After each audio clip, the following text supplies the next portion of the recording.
welcome to another exciting show. And we've got a mystery guest who's so mysterious, he's disappeared. He was there a minute ago and now he's gone. He's gone. We had Billy. Billy. He's a silly Billy because he's gone. We should have maybe told him just to sit where he was. That's right, because when we started the countdown, we're just about to go live. He just disappeared. Perhaps he's legged it. Possibly. Anyway. It was when we mentioned we were going live. Between you and I, we could wing it, couldn't we? You know, we'll wing it, yeah. But anyway, we've got Be Genuine of Fockham. We got Foxtrot to Fockham with Eric. And I've got my Telegram thing below there. So you've got people asking about the Telegram channel. Now, the other thing, what I need to mention is the group, the Facebook group, Fockham Hall. We're over 200 members now. Yes. About 220 something. I don't know. Anyway, all of a sudden, the last couple of days, it's been sending stuff through that people have posted. So this needs authorization. Yeah. Now, I don't want to put myself in a position. I believe in free speech. Why should I be in a position to say, I authorize that? No. People are free to speak. That's what life is all about. They need to speak. You know? I'm thinking that Facebook has updated something. Yeah. And that's what's happened. It's changed the settings on the group. Well, I'll look into the settings because please don't take it personal. If you post something, it's really for. I mean, people are free. That's what it's all about. That's true. Oh, hang on, we got Billy back. Oh, good. I was just messaging him then to tell him to log back in. We say we should have told him to. We should have told you to stay where you were, Billy, not log out. Good evening, sorry. Billy. Now, thank you for joining us tonight. It's very, very kind of you. By the way, I must say that the advertised program, was with Andrew Johnson, will be put off till next week because he couldn't make it this week. So we're sorry about that. But that'll be UFOs. UFO. Yeah, nice guy, Andrew. And Andrew Johnson's a fabulous guy. Yeah, nice man. Yes, he'd be on, and we did try and get what's his name, Richard D. Hall on with him. But do you think if we could bribe him with a chocolate cream egg or some frog bobs? Either that or a tonic caramel wafer. What about the coffee? What used to be that coffee, the carnation milk? Yes, that I've got in there. He's not having mine though. Yeah. So nobody takes B's coffee. Oh, blimey! He's back again. Here we go. Right, we're talking about things. Shall we have a quick sniffing chat before we? Yes, we'll have a look. We've actually got the record holder here, which is where is he now? He's here. It's Bob Hollyoak that actually tuned in at 2:30 this morning. He's got nothing better to do as Al. That's keen. And second is Tricky Dicky. And that was at 7. Was it about 7:25 tonight? Sometime, 34. Sorry, 7:34. We'll watch this right through later this evening.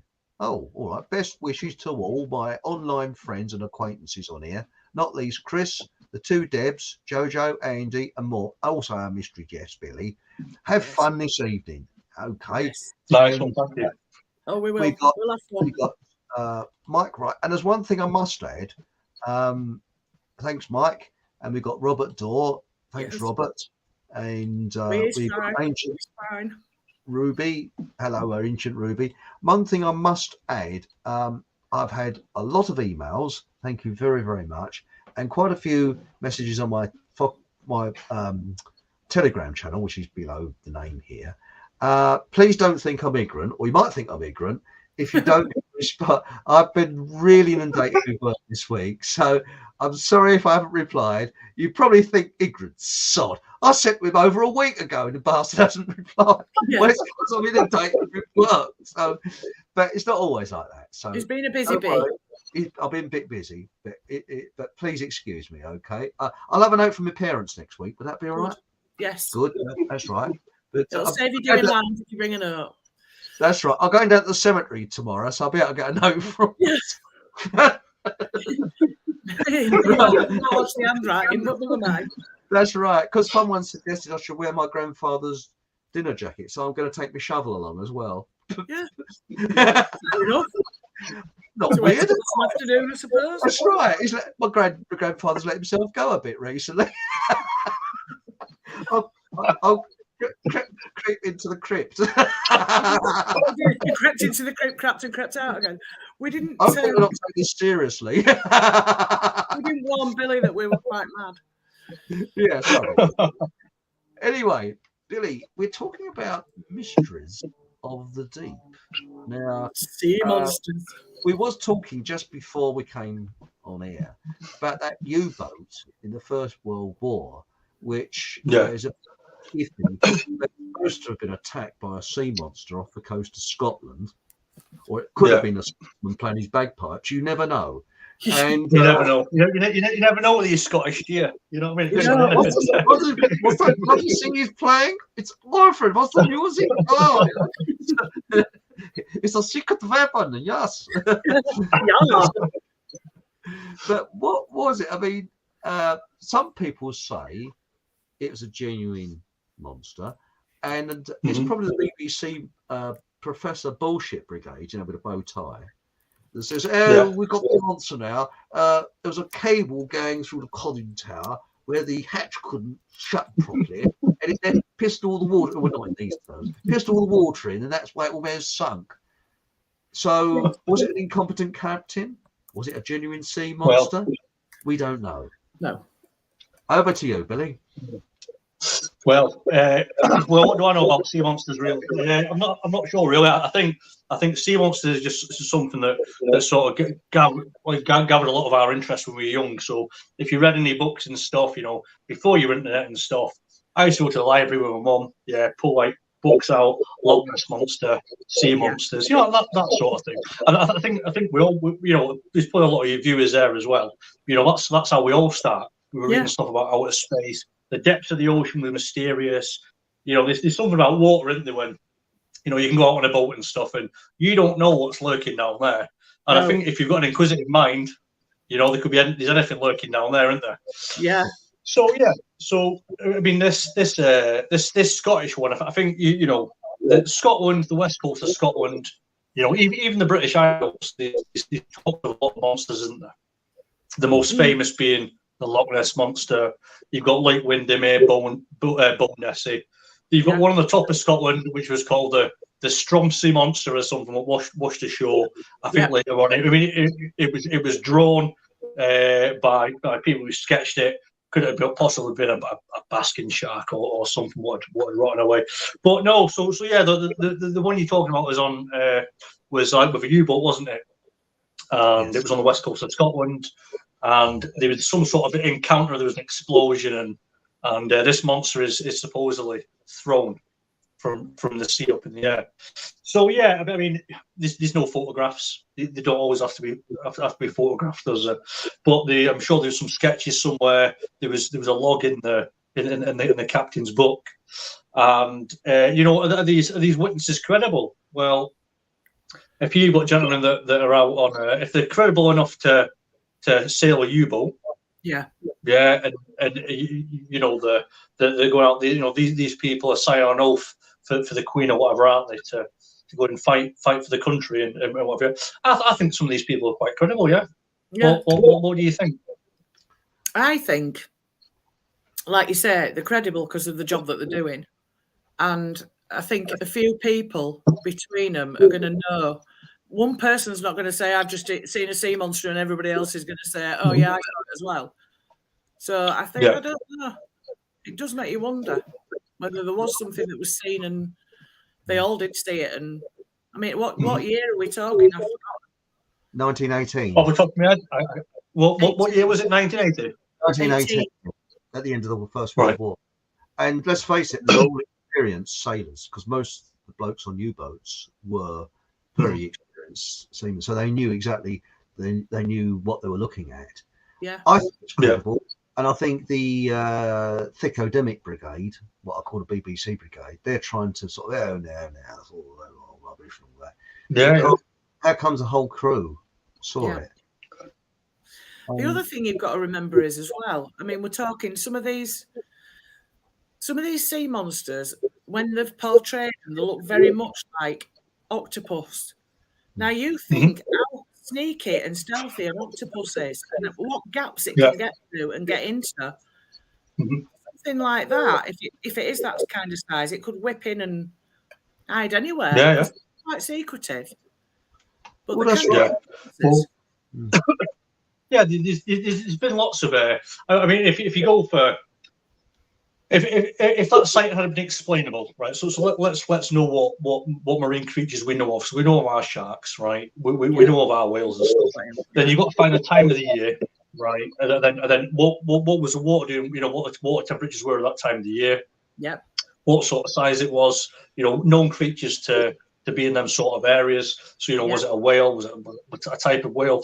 I know from the other side, like going in from the Moray Firth, you know, from Inverness side, you know, some of the Moray Firths there before you go up to Loch Ness, Caledonian Canal, the River Ness and stuff. And, you know, there's been whales sighted in there. There's been dolphins, you know, the odd basking sharks come in. And then you've got I think you've had the Greenland shark come in. The Greenland sharks come across from obviously Greenland and whatever. It's come in. It's come up the Moray Firth. You know, they've been far and few. Baltic sturgeon. This is another big fish that comes in. You know, they're absolutely massive. You know what I mean? But you know, seals. So, you know, you've got seals coming in and stuff, and you know, a lot of these, I think, you know, a lot of these sightings could be explained. Yeah. Why would somebody, you know, regarding this U-boat encounter, why would they go to such extremes to say it was like, you know, blasted out of the water and stuff? And you know, if you're going to tell a tall tale, why not just say, oh yeah, it swum up past them? But you know, we were all stood on the U-boat and it swum past, and here's the length of it. We can compare it on the, you know, why not just say that? Why make up it blew out of the water and stuff? You know.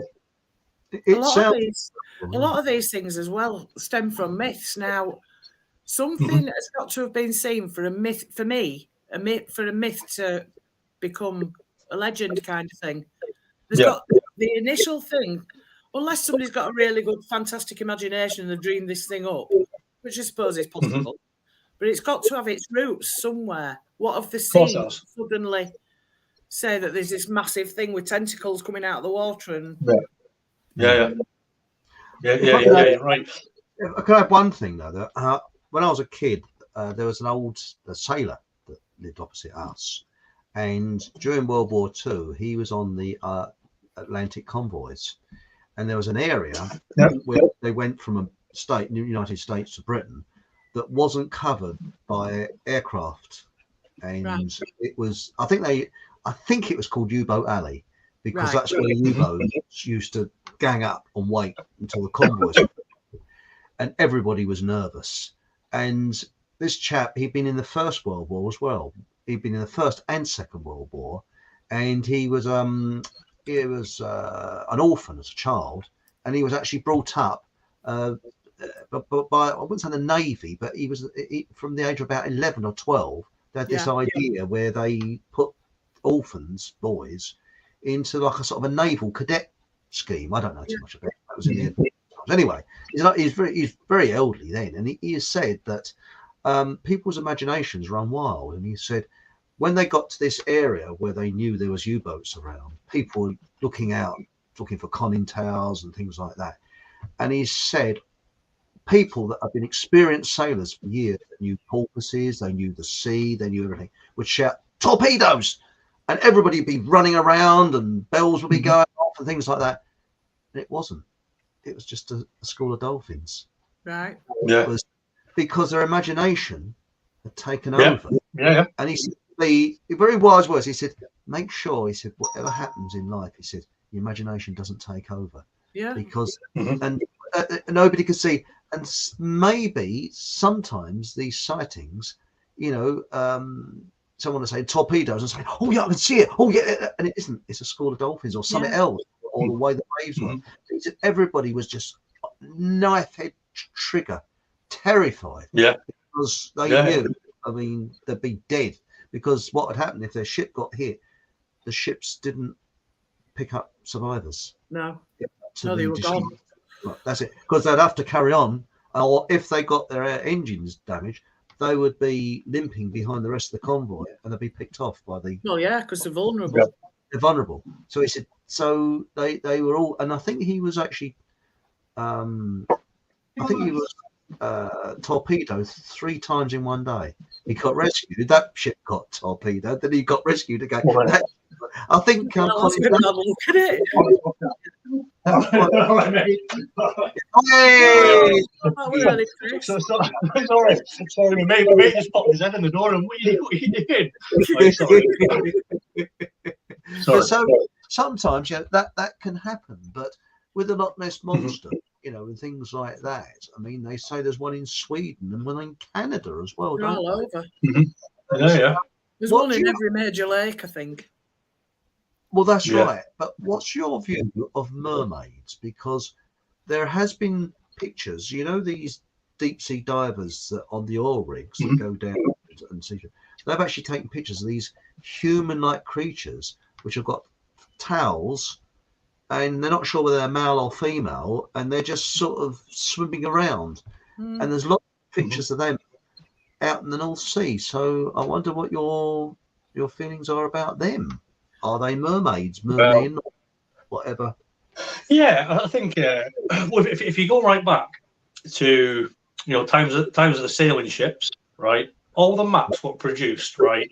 What you were saying, Debs, earlier, you're totally right. Yeah, a legend starts, and what they were doing with maps, they were drawing the monster on it, weren't they? So if you're going through certain waters around the African coast or whatever, or South America, you'd be expected to face this sea monster, and they would draw pictures.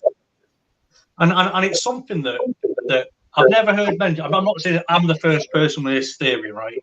But I've never heard it mentioned on a single sea monster podcast, or I've not heard it on a documentary TV program. But if you look at these maps, right? So say like 15, 16, up to 1700s, right? Maybe the early 1800s, right? And all these sea monsters are drawn on the maps, right? Yeah. Okay. But then all these sea monster sightings die out, right?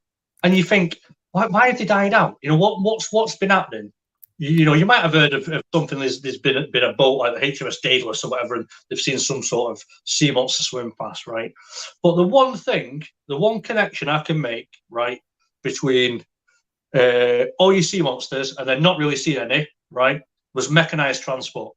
Okay. Yeah. So mechanized transport being the first steamships, 1830s, 1840s, right, give or take, right? Sound and vibration travels 4 times faster through water than it does through air, right? Now, you imagine you're a sea monster, right? The term sea monster, I mean, what is a monster, right? It's something like, if you look at the dictionary thing, it's like sort of a monster with a big head and it's imagined up or whatever, right? To me, my interpretation of monster is something that you don't understand. What's big, it's unknown, and you don't understand it, right? Yeah. Once it's understood, it doesn't become a monster anymore. For example, let's just say that the Loch Ness monster, it was a giant eel. Well, there is no monster anymore, is it? It's a giant eel because it's known, right? So I think these things are out in what are all on maps from like the early sailing ship days. We class them as monsters.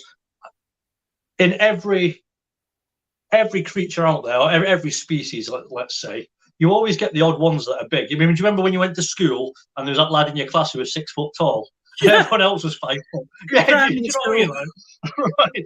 Right. So in every species, you've got an odd ball, haven't you? Every so often something comes along, right? Yeah. And it's massive, right? And it's different to everything else, yeah. Yeah, exactly, right. So could monsters really be explainable?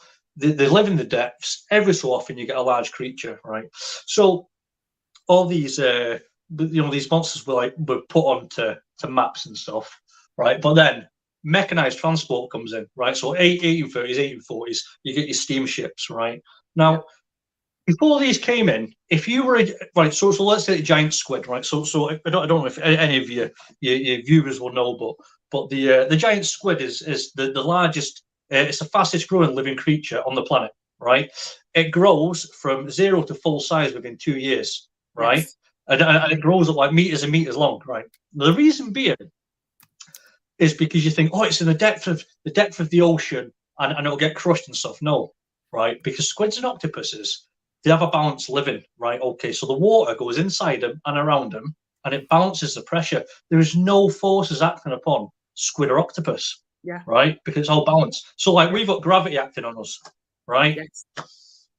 We only grow to a certain size, you know, because we've got whatever you want to call it, gravity or relative density. For it depends what your viewers are into, right? But yeah, so we've got all these forces acting on us. Yeah. Whereas squid and octopus, they can live in the depths because there is no pressure, right? Mm. You've got your humpback whales will take a breath, they'll go down 1,000 meters. I don't know exactly, right? But they've got to come back up. They can only go a certain depth, or they'll be crushed. Yeah. You know, but with squid and octopus, they can live right down in the depths. Any creature that can balance its weight with water, have it internally and externally, with equal pressure, can grow to enormous sizes, right? So you imagine you're one of them. They live in the depths because they're happy down there. There's food down there, right? They don't have to come to the surface, right? They don't. Why? What's the reason?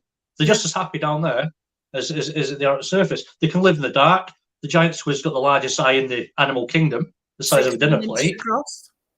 Yeah, exactly. It doesn't need to come to the surface, but when they do, so they can come up. Say they come into like shallower waters. So you might have 1,000 meters. You know, that's quite shallow for something like a giant squid or something. You know, it comes up, right? You're back in the early days, and on the surface, right, you see a dark shadow, right? Okay, it's a sail. It doesn't know it's a sailing ship, right? But to the squid or the kraken, whatever you want to say, giant octopus, it all is a dark shadow on the surface. Yeah. Right? It's making no noise. There might be a bit of vibration with what's going on in the boat, but it's making no noise. It's fair game. It doesn't know what it is. It'll come up and attack it. It might just be curious. Yeah. So when you've got all these old tales of sailors on ships and these tentacles coming around the boat, how would it not be? You know? Yeah. But you know, I've seen them before. When you start these clips that they have on the thing, and the captain's and it's trying to get back on the boat and what have you. That's kind of like a natural thing, isn't it, for it to do? So something that somebody hasn't seen before, and that suddenly starts happening. Yeah, you're going to say it's a sea monster because that makes sense. Of course they are. Yeah, because you haven't seen, you've got mechanized transport. Sorry, Chris. You know. So I didn't mean to interrupt, but because you haven't seen it, it's instantly a monster because you don't know what it is. Yeah. I mean, you see something walking down a road. Suppose you saw something like a creature blobbing along the road. You say, well, it's an alien creature because I've never seen anything like it. But the other thing is, it was really interesting what you said. Great point about mechanized transport, because you think the noise, steamships, and apparently when the sonar, you know, this the Americans in the Cold War had these things where they listened in, they couldn't understand it because they thought they was hearing ghosts of people with this wailing noise, and they later found out it was whales communicating with each other. Yeah. But there's other things, like, for example, the coelacanth. Now, the coelacanth was rediscovered in the 1930s. It was a prehistoric fish that they thought become extinct thousands of years ago or millions of years ago. I don't know. That's right. On the coast of South Africa, fishermen kept occasionally, deep sea fishermen occasionally kept in their nets, and the science community said, "Oh, that's rubbish. Yeah, it's a prehistoric monster. It's gone." Until they dragged one up and brought it back and said, "There's the coelacanth in South Africa in the 19th." That's right. So there's lots of things on there yet to be rediscovered, and it's like giant sharks. They're said to be off. I think it was in Malta in the 1950s, mid 1950s. A chap was swimming. He was in the RAF, and he went for a swim in the bay. And people saw this massive, great dorsal fin coming along, and the chap was never seen again. Yeah. And it went. Now, you don't get great whites in the Mediterranean, but they reckon one in there. And there was a great white. I think where some people are mistaken, right? You know, we've only explored 5% of our oceans, right? Okay. Now, oceans are measured in volume, right? Do you know when they map an ocean floor with a sonar, right? Don't let them kid you that they know what's down there, right? They're mapping the floor, right? Yeah. They're not looking at what creatures are in there, right? And this is where a lot of people get confused. Like, oh no, we know all the oceans, we know everything what's in there.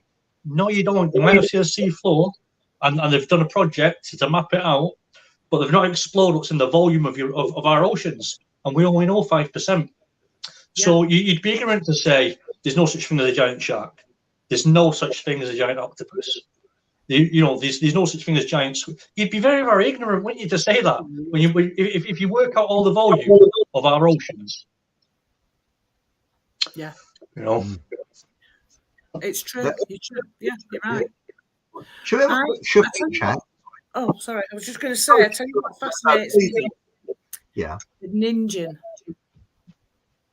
Ninjins, yeah. So the ninjins is a Japanese word for, well, it's like humanoid or human or something, whatever it is. The ninjin, and they're supposed to be like half humanoid, like these great big creatures, giant arm spans, long arm white. span.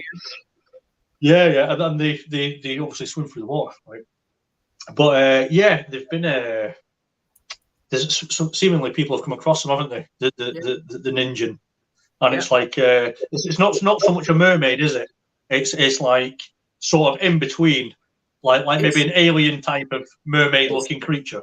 It's like an albino type creature, isn't it? Because usually they're all white, and they've just got these really long arms. And that's right. I covered it in one of my videos, and I put a clip of footage. They're just the weirdest looking things ever. Yeah. Can you imagine being down deep, diving, and suddenly coming across that? Yeah. That's a bit freaky because there's nothing. Yeah, I think anything to do with like humanoid, aren't they? Anything that relates to us. If you get me, they're a bit freaky looking, aren't they? Yeah, because you couldn't relate it to looking at it. You couldn't relate it to a fish. It's more human. But is it a species we don't know about? And are they that rare? I think it could be. Well, again, people see them, and because they've never been seen before, it's a sea monster. 400 or 500 years ago, nobody had ever seen a kangaroo. Oh. And apparently, I don't know how true this is, when they first saw them, they asked the local inhabitants, "What's that?" And they said, "Kangaroo." And kangaroo means "I don't know." Apparently, never in the language. So people called it, "I don't know." It was either. It's true, apparently. I know it's true, but I like what Robert said here. He said, "I had a wonderful ninjin last week with naan bread." I had one on Saturday. It's right. But the world is, we was talking about Bigfoot the other week and things like that. These creatures can hide away. There's a lot of the world that has not been explored is very remote. Yeah. And the sea even more. That's right. That's right. But I think that I don't keep on about it, but what you said about transport when it was sailing ships, they seem to possibly have sightings than when they had engines on making noises and that. Yeah. There was a program once about a friendly dolphin off the coast. I think it was Dorset coast, and a diver made friends with it. And for some unknown reason, this dolphin went into ecstasy when it heard an anchor being dragged along the surface of the floor. Wow. Because this chap tried playing sort of Mozart and that to the dolphin, it didn't make much difference. But it dragged an anchor along the floor. Oh, blimey, he is in ecstasy. So that was the sort of music to a dolphin. But it's a frequency. Well, all music is sound and vibration and frequency. Everything we hear, it's just a frequency. If we enjoy it, we enjoy it. If we don't, we don't. And there's these frequencies out there that make us depressed. We can cry. I mean, just look at music. You'll put a song on it, it'll remind you of a loved one that's passed away. You'll cry. Yeah. You'll put another song on it, it'll make you drive fast in a car. Right. So all music and frequency has an impact on us. And so like you're saying, these mean, look how sharks, they've got a sense in the nose, haven't they, that they can, I'm not sure if it's like a dolphin, but they can fire something out, they can sense something. Whales communicate like that. And I think what you said earlier, Chris, was like the communication was called a bloop signal, wasn't it? It was a signal that it was called the bloop.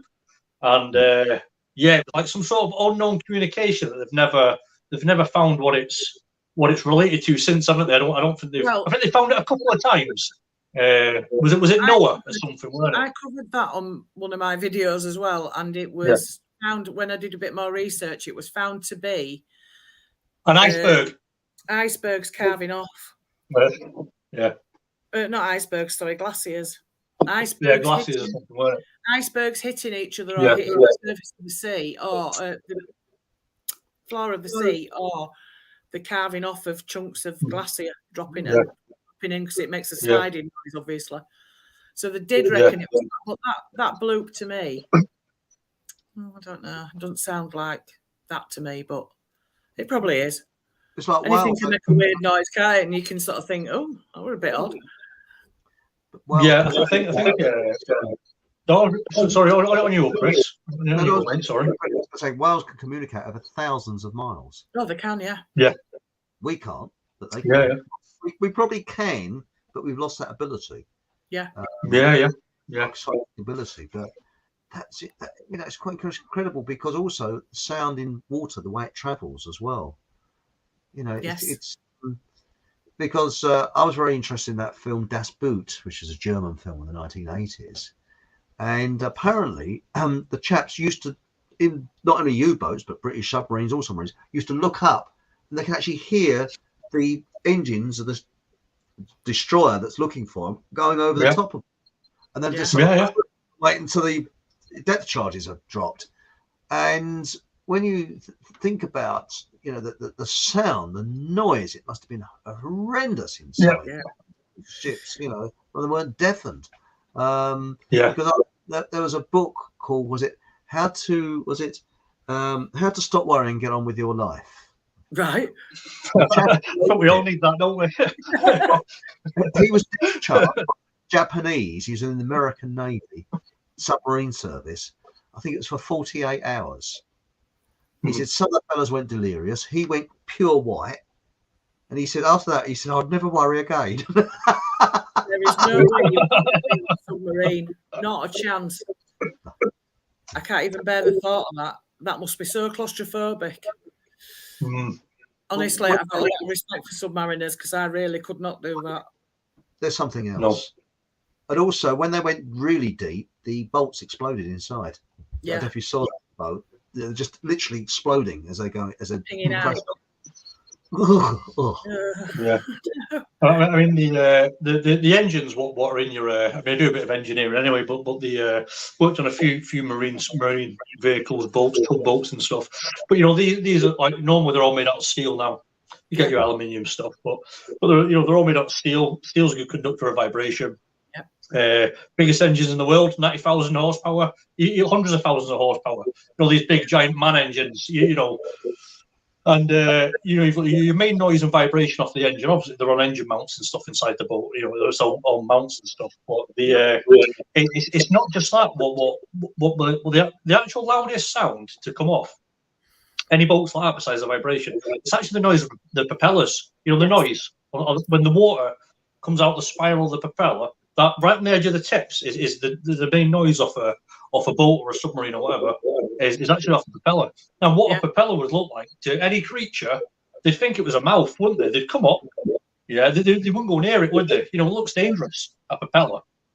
So if the sound doesn't get them and they're still curious, then they're still got the propeller, haven't they, to face? And I don't think they want to go near them.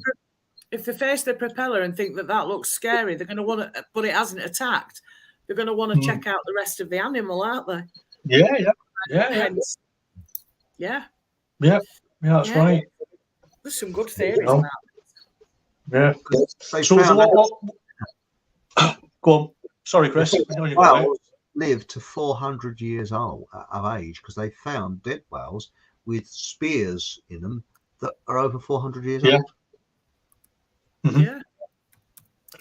Yeah, they have. Yeah, there's been fish they've pulled up from the bottom, haven't they? And they've pulled them up, and they've had some sort of, like a sharpened bone or something or whatever stuck in them, or they've had there's been like like weapons found, like an underwater weapon has been found in a shark and found in a fish that haven't been made on land. Yeah. Where are they coming from? This makes you wonder.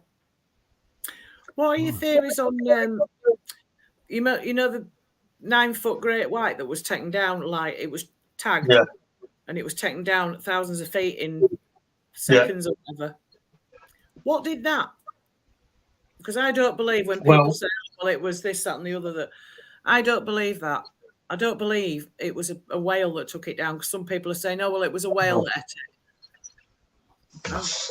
Well, you've got to look at the instrument itself, right? So the instrument didn't fall off. Did it? If the instrument itself dislodges from the animal, it floats. Yeah. Right. So it did. Now I can't remember whether did it get washed up with the animal, or was it just the transmitter animal, that was washed the up? The animal disappeared and the transmitter washed up 2 miles away. Right. So the transmitter will not go down on its own. It will not dislodge from the animal and go down on its own. Right. Okay. So from what I believe is the data was obviously recording all the time, but it was recording right up to the moment it went down and whatever. Yeah. So what do I think? Well, first of all, you'd have to look at sharks' behaviour, wouldn't you? Do sharks normally do that? No, they don't. Do they go down to them depths? No, they don't. Right. Okay. No. Could that transmitter do that on its own without the shark? No, it couldn't. Right. So then you've got to look into like, well, what else is out there that would maybe prey on a great white shark, go down to them depths?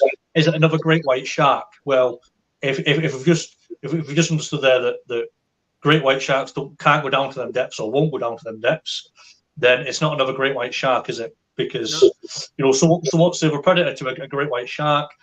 The orcas. Orcas can hunt in packs, and they can hunt a great white shark. I'm not sure what depths they go down to. No, sperm whales, they go down to a depth. Would a sperm whale target a 9-foot great white shark? I don't know.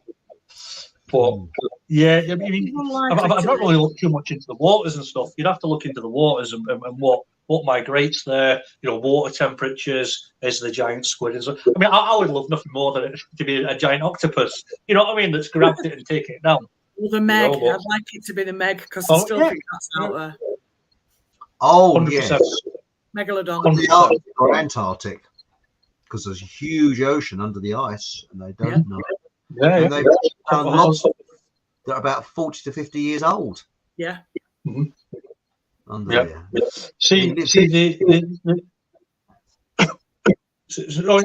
sorry, mate. That's okay. Carry on. That's all right, mate. So one thing that I see coming up online all the time, right, is to do with sustainability for food for the megalodon. Okay. Scientists say it cannot exist because there's not enough food for it. Right. That's their favorite argument. Right. Okay. Right. So megalodon is supposed to be 60 feet in length. I can't remember how many tons. Right. So let's take an average great white shark. Okay. Right. I've not got my laptop open in front of me, right? But if you to work out how many great white shark, right, would be the equivalent of one megalodon. So if you go for weight and size, right. So say it's 10. I can't remember, 15, 20, right? Okay. And people say there's not enough food to sustain it, right? Okay. Right. Well, if we just take 15 great white sharks out of the ocean and swap it for one megalodon, right? Okay. Surely there's enough food to sustain it, right? It's not rocket science, is it? Right? Do you know if there's enough food there for 20 great white sharks to eat every day, for the rest of their lives, surely there would be enough food for one megalodon to eat every day. Yeah. You wouldn't even notice the difference, would you? No. But people say, oh no, you can't. It won't sustain it. It's rubbish. We don't know what's down there. We ain't got a clue. Well, look at Loch Ness. Yeah. Super deep. That is a really deep lake. It's 900 feet, just over 900, about 890, 900 feet, I think. Because that's one of your wishes, isn't it, Billy? You want to get up there in a boat. Listen, if there was one man on this earth to go out and catch a Loch Ness monster, it'd be me. Yeah. Without a doubt.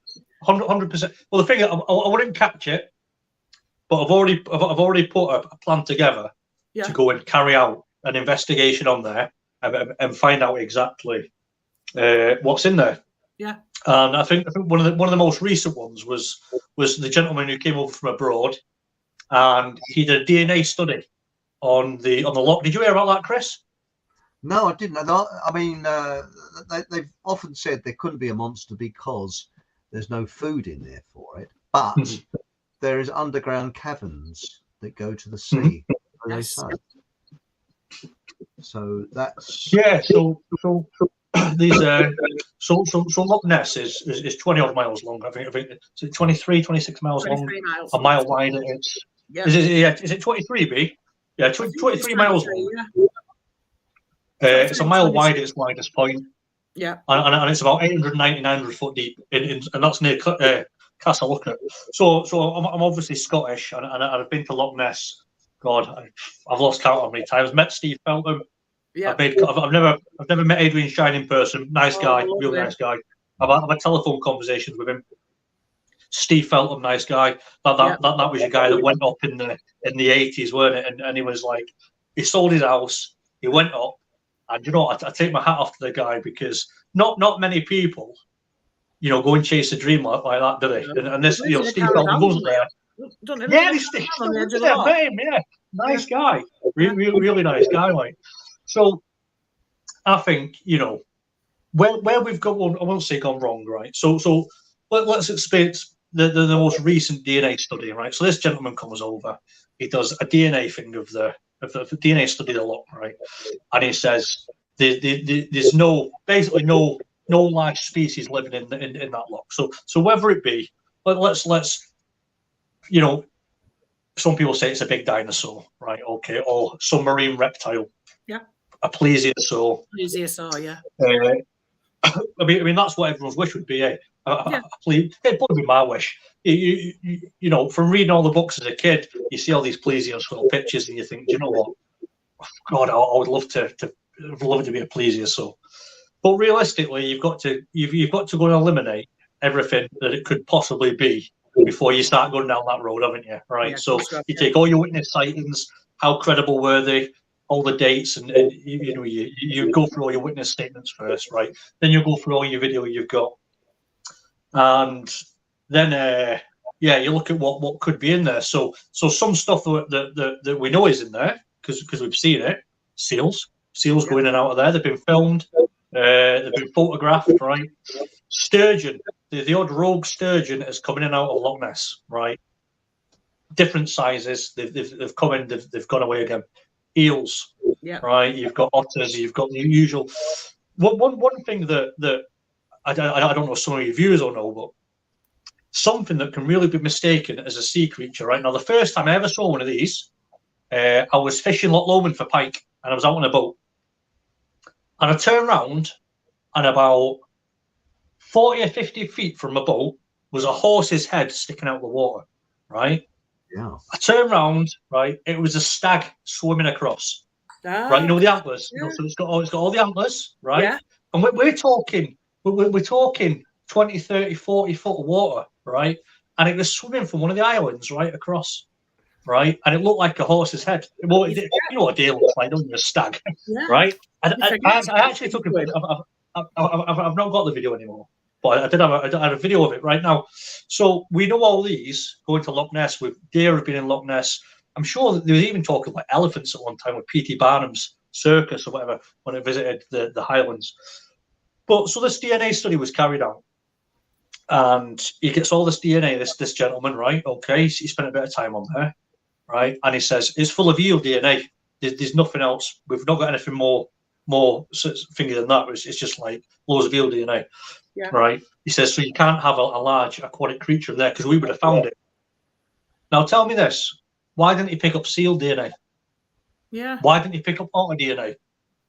Right. Good point. If it's that conclusive, right? We photographed seals, okay? We photographed otters, them sort of thing, whatever, right? We know these waterfowl, aren't they, right? We photographed them. We know they're in there. Why is your DNA study not picked them up? Yeah. If it's that conclusive. Because to me, it's not conclusive. No, and also, I mean, I don't know. I should think the loch is freshwater. I should think it is freshwater, and obviously you've got seawater. So I don't know if there's any creatures that go from seawater to freshwater without any problems. I don't know. Well, you're totally right. So your sturgeon's one of them that can go from salt water into fresh water, no problem. Your seals, exactly the same. They can go into fresh water or seawater. So it just leaves all these sightings. A lesser known sighting that I think is very, very good for Loch Ness. And if people have never seen this, or some of you viewers have never seen it, 2007, I think it was. I'll have to double check it. Right. Gordon Holmes was driving his car along the banks of Loch Ness on the road. Mm-hmm. And from his car, he sees something swimming in the water. Right. Yes. It's estimated to be 16 foot long. Yeah. Right. And it was swimming at 6 miles an hour. Now, do you know most of these videos?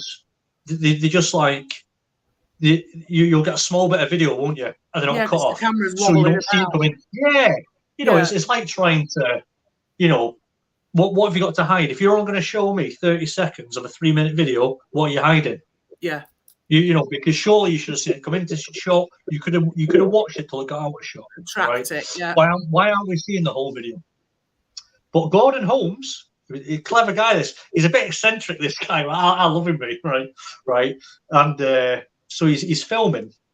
He's got an old video camera, right? And he's filming from the road. And it shows something under the surface of the water. It's black, 16 foot long, and it's at 6 miles an hour, and it's swimming right along the loch. And he zooms in, he zooms out, right? He shows you where he is, yeah? He's not trying to, nothing's dodgy, he's not trying to hide anything. But what he didn't notice is about 20 meters over from the first object, there was another one. There was 2 of them together. So I started looking at like seals swimming, like a seal under the surface to see what a seal would look like. Because seals sometimes they come in pairs, you see. It was totally different. The swim was just totally different. It was sort of serpentine. Well, whatever was under the water, it was very, very gentle, like serpentine. And he filmed it for a minute. You can see it online. I think it's one of the best videos of something in the loch. Certainly. Yeah. I did see the one where the lady filmed something from the boat, and that was kind of like, again, serpentine, but it was undulating up and down in the water. Yeah. It was more than, I think there were about 6 humps to this thing. And somebody's saying, it's an upturned boat. Yeah. No, an upturned boat does not behave like that. That is just one piece of something. This was like 6 pieces going in and out of the water. But that was good because she'd stabilised her camera, so she managed to film it without it jumping about all over, and that was a good piece of footage. Well, so there's a lot of all these sightings. There's a lot of them contradict each other, right? Okay. Yeah. So you've got going right back to St. Columba with the Loch Ness monster when there was some monster in the river and he's sort of vanishing. That was your first sort of recorded sighting, right up to the present day. Right now some people, Jojo, right? Joe, I've suggested this like a giant snake. I've actually mentioned that once before. Yeah. So you've got people. I think it was a Spicer's site. I can't remember the exact. They say that something crossed the road in front of them in the car. Right? It came or they're on a bike or something, and it comes along off the bank, and it crosses the road into the loch. Right, okay. And they described it with having fins like a plesiosaur. That's how they did, long neck, plesiosaur. Yeah. But then you get other people who've said, right, it swims like a serpent and it's got lots of humps. So are you going for a big bodied long neck with flippers, or are you going for it long and snake-like? Yeah. Who knows? But I suggested, like your viewer says there, Chris, I said a giant snake. There's been snakes known at 85 foot long. right? That have come out of the Amazon, right? Yeah. And they're like as thick as a barrel, Anacondas. right? But people said, say that again, Debs. Anacondas. Yeah, anacondas. And people say no, they couldn't. I mean, you get sea snakes, water snakes, and they say, do you know what? The temperature's too cold. You could never have a snake at that temperature living in the water. Now, my theory on the snake as well was snakes would come and go. Yeah. Because they're a reptile, right? They can breathe out of there, so it might sliver out. It might go in, it mate or whatever it does for a certain time of the year, go wherever, and then come back. That's why you don't see it all the time. But like you said, Chris, there could be caves. There could be caves underneath. It could go out to the sea. It could come back in. And then you got the River Ness, the Caledonian Canal. Well, people are saying here, as Mike's put a good one here, says snakes are cold-blooded. They never survive. Yeah, there you go. Yeah, but I've actually seen a snake swimming, and it was nowhere exactly. It was actually in Hertfordshire, Ware to be precise, in Hertfordshire. Right. And it was now Ware is a town, and they've got the River Lee. It's a tributary from the River Lee. Right. I was walking along one day. I used to work in Ware, and it must have been summertime. And I saw, I'm not sure if it's an adder or a grass snake, actually swimming on the Lee. And there's loads of people around. He couldn't get. They say snakes are frightened of humans. Rubbish. And this thing was literally swimming along. People were watching it, swimming on the surface of the canal there. Yeah. So do swim, and they do go across water. It's the first time I've ever seen a snake swimming, because this part of Hertfordshire is renowned for adders and grass snakes. There's a lot of grass snakes and that, and I've seen them around here. So possibility. I mean, the temperature for Scotland. I don't know the exact temperature of Loch Ness, right? Okay, but it's only your first few feet that really changes temperature. Yeah, the rest of the loch stays at an ambient temperature because the depth and the volume, it stays a certain temperature. So it's only really your top thermal layers that change in this. It gets really cold in the winter, and it'll get really warm. I'll say really warm in Scotland, but it'll get a lot warmer in the summer. But the rest of it stays at the same temperature. What about a giant eel? What about eels? Because eels can live in look at the the Sargasso Sea up to the River Thames. I think they come here to mate and come back and go back to the Sargasso Sea. A bit stupid. I can't stand the Sargasso Sea and mate, you know. Well, do you know what the unique thing with an eel, and I mean there'll be some of your viewers will know already, but if you don't know, an eel is the only type of fish that goes out to sea to lay its babies. And it lives in up inlets. It's opposite for everything else. All you trout, come in. They come and lay their eggs, don't they? Or the salmon, and they go away again, or whatever they do, right? But the eel is opposite for some reason. It goes out thousands of miles, lays its babies, and it swims back and lives in. So they could live in Loch Ness. So like you said, if they're not going out to spawn or breed or whatever they do, then you might get some big eels. Live in Loch Ness, and that was the DNA that gentleman found who came over and did his study, full of eel DNA. Yeah, absolutely full. But the first sort of photographic sighting that we know of that was made in the 30s, they found that out to be a fake. It was a clockwork toy. The surgeon's photo. Yeah. That was That's right. But what annoys me, and I'll keep on about this, is that. I mean, I haven't got a television, but you get what I call the BBC or the mainstream smug gets. And what they do, if they have a documentary, for the first half hour, they get you hooked. And they think, oh, yeah. And the last half hour, they start debunking and doing the hatchet job. And Professor with his bow tie says, hello, we got all that crap, thickodemics, as I call them. But you've raised some really interesting points about that. I mean, it makes you wonder there is something there, but I think it's like most things, it's probably been hyped up for the tourist industry. So this is Scotland make millions off the Loch Ness monster, right? Okay, they make millions, right? And it's one of the number one. I think it is still the number one tourist income from apart from golf. I think golf's another big one. Yeah. But the Loch Ness monster is like the biggest tourist revenue for Scotland, right? So can you imagine someone going on there, right, saying, "Do you know what? I'm going to put an end to this now. We're not going to catch it, but we're going to film it and come out with a really interesting study to find it, right?" Now, I know for a fact, right? I'll say no for a fact. I've got to watch what I say now. I don't want to sound arrogant or anything because I'm not like that. Like, but you're right, right? My background is going after big pike. I go after big fish. Right? So I hear about legends of big pike. I've been angling times, right? I go out for legends for big pike, right? And you know, me and my mate have pulled 30-pound pike out of canals, just knowing where to go, knowing what lures to use. We don't use expensive equipment. I've got photos of them all, right? Anyway, I was given. Somebody told me once, right? There was a quarry. I'm not going to say it's in Scotland, right? I'm not going to say exactly where it is, right? But I can show you the pictures. So there's this quarry, right? And they said to me, "There's big pike in this quarry. It's an abandoned quarry." And I'm like, "Pike in a quarry? How did they get there?" Yeah, this is it. You see, right? So when you've got a quarry, so it wasn't like a limestone quarry. It was like I can't remember what the stone is. I don't think it's granite. I can't remember what it is. Pardon? Could be slate. Oh yeah. You know what?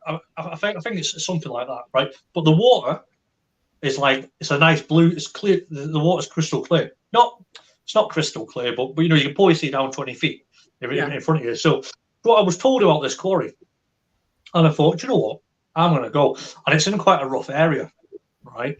I was like, I'm going anyway, right? And I spoke to a guy at a fishing shop. He said, "Billy," he says, "do not go and fish that quarry because you'll come across people you just don't want to meet," right? I think my rod and reel cost 30 or 40 quid, right? I went with my little backpack on, had my little landing net, and off I went. And I walked. You walk through. You can only fish from a certain point, and it's famous for youth dying in there. Because what they do, they jump off the rocks. They can't get out. Right? It's over 40 foot deep. Yeah. And just to the water, you've probably got you're 10 foot from the water when you look over. Right. Yeah. And loads of kids have been killed in there. So I go anyway, and I'm going around, and I spent a day there. Right, and then I hook into this fish. Right, and it took me probably to get it in, I don't know, 10 minutes, 15 minutes. Right, I just go with a lightweight rod. I don't go and buy all your fancy tackle and stuff, right? Because you know part of the fun is just catching a fish on a small line. But I hook into this fish, and you know what? I catch it, right? And we put about 20 pounds in weight. I've got photos and stuff of it. I'll share the photos with you. And I catch this fish, right? And it was like it was immaculate. It was beautiful. This pike. Anyway, so I've got a phone with me, right? But I can't take a picture. So this woman's walking her dog, and I say, "Excuse me, can you help me a minute?" Right? So she goes, "Oh, what is it?" Right? And she goes, "Wow," she says, "I'm not letting my dog swim in here again." Right? She goes, "I had no idea there was fish like that in here." So I'm holding this fish right up like that, right? Got this fish held up. I mean, 20 pounds. It's a double figure pike. You know, it's a fair size. Anyway, so this water, right, is about 3/4 of a mile in circumference, and it's 40 foot deep, right? So there's quite a lot of volume of water there. Yeah. Anyway, I catch this fish, right, and what I found out is I've got to be careful what I say because I don't want to give the location away, but people use it for certain reasons, right? You know, like the authorities use it for something, right? I won't tell you what they use it for. Right. Okay. But they train people in there. Let's just say, right? Yeah. And I dropped them an email and said, how many pike are in your place that you train at? And the guy emails me back and says 1. And I went, "What?" I said, "You can't have a place with 1 pike." He goes, "No." He says there's only 1. He said there used to be a pair of them. Somebody caught the other one, killed it. So there's only 1 left that lives on its own. Oh. So he ended up sharing photographs of the other one, right? And when they've been under the water, they took pictures of it. And I've got the photos of it like swimming around, you know, and they go and photograph it. So Yeah, he says there's only one in there. It's never been caught. And I went, hang on a minute. I just I sent him the pictures, and he said, whatever you do, do not show people them pictures because we use it as an activity when we're in there. Right. It's hard to, I don't, But anyway, so yeah, so I go after these fish. I go to places where we try and we catch 30-pound pike out of canals. Well, like you wouldn't even think they were in there. They eat ducks and all sorts. So anyway, so it's even with the worse. Loch Ness monster. Pardon? So that's even worse if you eat ducks. I know. There was loads of ducks. There was a big in the Marple Canal outside Stockport in Manchester, and it was like short of 5 foot long. It was caught. It was taken out and it was put into another pond, but it was eating the ducks. It was eating the ducks up the canal. Oh, I can back you up on that because I used to live near the cemetery close to where I used to live, and they had this like little, wouldn't say like a pond, and there's a pike in there, and he bit a swan's leg off, and it was attacking ponds, and the vicious, they're very vicious. So I mean, so some of them have there was the body of one, or the head was found of one when one of the rivers in England flooded, and the river had flooded into a farmer's field. He'd put a flood defence up, it got in, but when the waters went back, this fish couldn't get back out, and it was found, and it's estimated to be between 50 and 70 pound in weight. Now that's a big fish. 50 to 70 pound in weight is if you put a child in the water, it bite your kid's leg off. If you put a toddler in the water and it attacked it, your toddler would stand no chance. So I mean, even a 3 or 4 year old probably wouldn't fight a pike off. So so it's you've got all these fish everywhere and stuff, and I thought, you know what, I wanted to try and go and catch the Loch Ness monster. Now, it could be several things in there, but there's one thing, right, that it sounds like common sense, right? Okay. When you're fishing, right, you can go lure fishing in the summer and the water's warm, you can go with your spinners and your things, and you can catch your trout like your salmon like that or whatever. But then if you want to catch your biggest pike, you use dead baits. When the water's cold, with a big pike or any big predator fish, right? They use too much energy swimming in the cold water. There's not a lot of food about. They can't replenish the energy fast, and they go after dead baits, so they're very, very sluggish in the winter. And then if you've got a big dead bait, it'll be taken. So if you take away monster from Loch Ness, right? Okay, right. It's nothing more than a big fish. It's nothing more than a marine creature that has to eat, right? Now, if you want to catch that, or you want to catch a glimpse of it on camera, right? I mean, think of this, right? If I said to you, I've got a single-decker bus, right, and I've just thrown it in Loch Ness, right? How long do you think it'd take to find it? And it's not moving; it's static. Yeah. You'd be there for ages trying to find it. 23 miles long, right? You'd be there for ages, right? Now you imagine that moves now, and you're going to be up and down on a moving boat with sonar. Listen, even less chance. Exactly right. A motorboat as well with a vibration. Watch the surface. Say that again, Chris. A motorboat with vibrations through the. There you go. It ain't going to come near you. It's going to hide away. It's not going to come near you. If you want to catch that or get a glimpse of it, right now, if any of your viewers want to fund it or join in with a project or whatever, you know what I mean. By all means, I've already created a plan. Right, I'm going to submit it. Right, and I've already spoken to people on Loch Ness at the moment. Right, and they think it's the best idea that anyone within the last however long has come up with. If you want to catch that, you're going in with bait and you've got to be silent. Right, it'll come to you. Fact. Right, fact. You might be silent. It might take you a month. It might take you 2 months. Right. Yeah. But if you want to get eyes on that or whatever creature's in there, you can take your bait with you, and you're going to be in a certain depth of water. You're going to have a camera on it, and it will come to you. It has to feed. If the water's cold and it wants a free meal, right, it's going to come to you. It's just patience. That's all it is. Yeah. Yeah, because people are going out with boats and sonars and stuff. They're making noise, so they're going to drive anything off. Yeah. Like you said, Yeah. quietly. I mean, Adrian Shine did the right thing, right? I think Adrian Shine, right? He's been like the longest guy on Loch Ness, right? He's the most knowledgeable man Loch Ness has ever seen, right?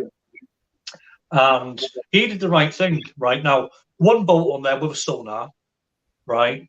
The whatever it can avoid it, can't it? You know, if there is a large aquatic species in there, it can avoid it. It'll be out of the way, right? Yeah. But he did the right thing. He did Operation Deep Scan, right? And he got a line of boats, yeah, and he mapped Loch Ness, right? Yes. And there was a couple of things in there that, you know, flagged up, but then weren't there when he went back. Yeah. That's the only way with sonar is you're gonna have to corner it like that. He was trying to give it no option. You know, and he doesn't really. I wouldn't say he doesn't think there's a monster in there, but Adrian Shine, you know, he's one of these guys like, well, let's get to the bottom of what species we know first.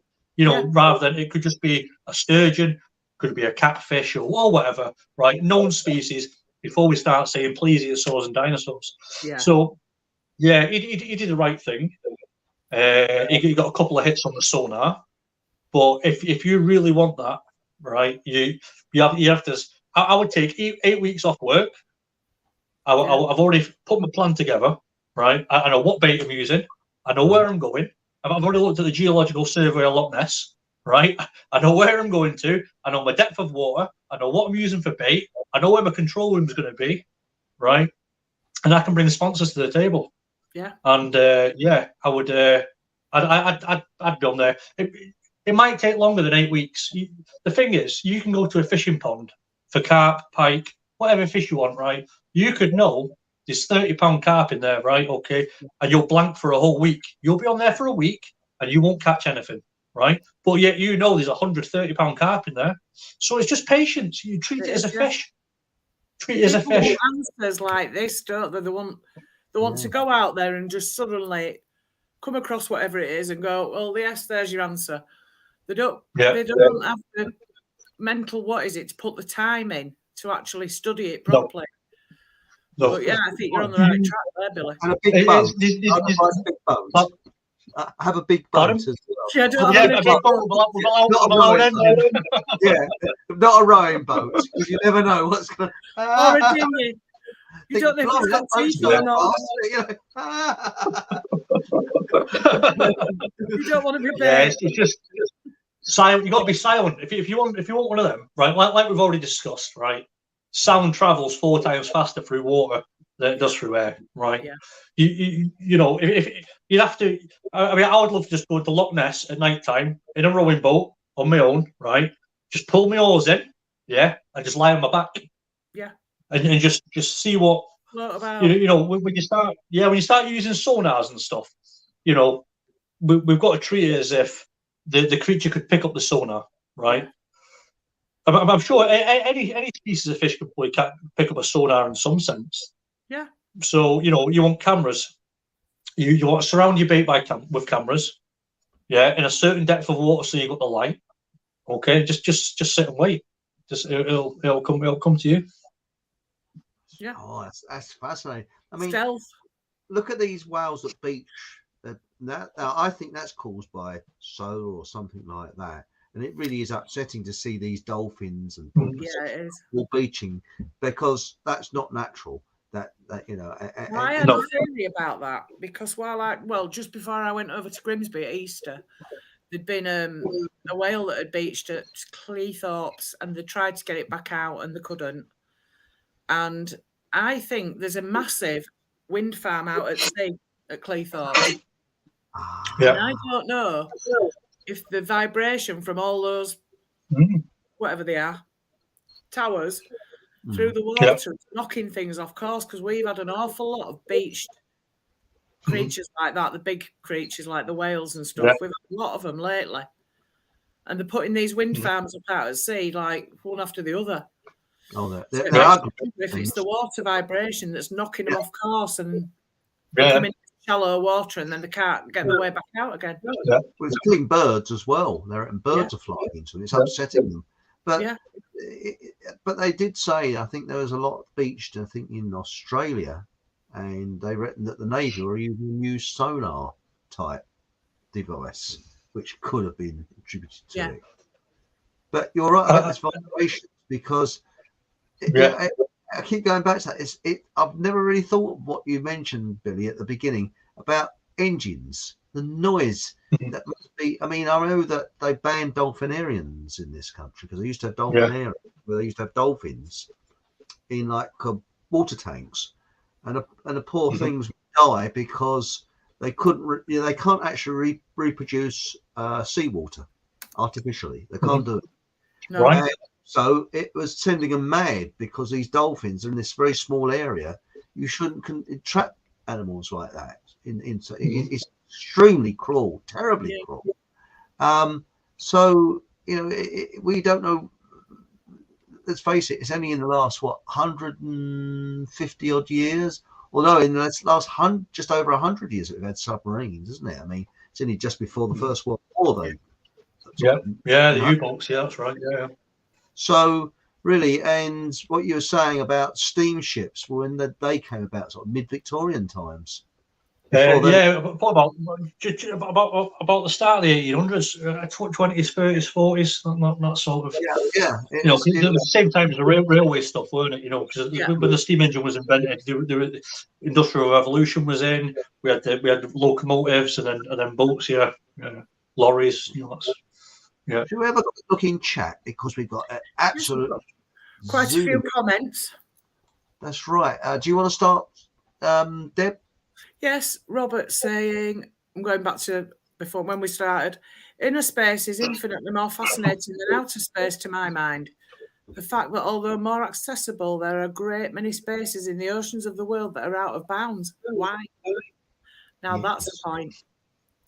Right. He's got a point there, right? And I can tell you an ocean which is out of bounds, right? Which is the ocean after the 8-degree parallel on this earth, and it's guarded by the police. It's guarded by the sea police, guarded by the air police, and it sort of comes into the same thing as the Antarctic Treaty. Right. So like the Antarctic Treaty covers a certain area, not only Antarctica, but a certain way out from the coastline of Antarctica. And then people will say, no, but you can go to Antarctica on a holiday, right? You can go from the bottom of South America over to a peninsula, right? You can walk around it and you can come back. That's like saying you've explored the whole of Britain when you've landed at Cornwall, right? Yeah. Do you get me? So all this, you can go to Antarctica on a holiday, right? They take you to a peninsula, right? But your view is right. No, 80-degree parallel, you're not allowed beyond it. You'll be shot and killed. You try and fly there, they'll shoot out the sky. You go by boat, you'll be sunk, or you'll be put in jail. Yep, he's right. But why is that? How deep do you want to go? How deep do you want to go in this in this thing? Because I'm looking down here at this rabbit hole, right? And I'm thinking, you don't want to go down here, Des, I'm telling you. Yeah. Wow. The Antarctic Treaty. Oh. And they changed it. They changed all the atlases, didn't they? In 1958. That's when it cut in, because everything before 1958, you could probably go to the Arctic, but they had this treaty. We're going to get deeper now, aren't we, Chris? We're getting really deep, right? Because we're going on a different subject there, but this is just about. So there's this ocean. Was it the 50? Was it something parallel? It's the 80-degree parallel. See what's going to happen here, right? You know my background and you know what I'm into, right? And then what's going to happen is you've sneaked me in with sea monsters, right? And now you want to go down the rabbit hole. And this is what we're really waiting for. I don't work for 95, I'll assure you. Well, letters. Right. Well, GCH tuning in. Hang on, Bert. Hang on, we got someone here twigging. Hang on. That's my door going. That's what I'm going to out the window. Hang on.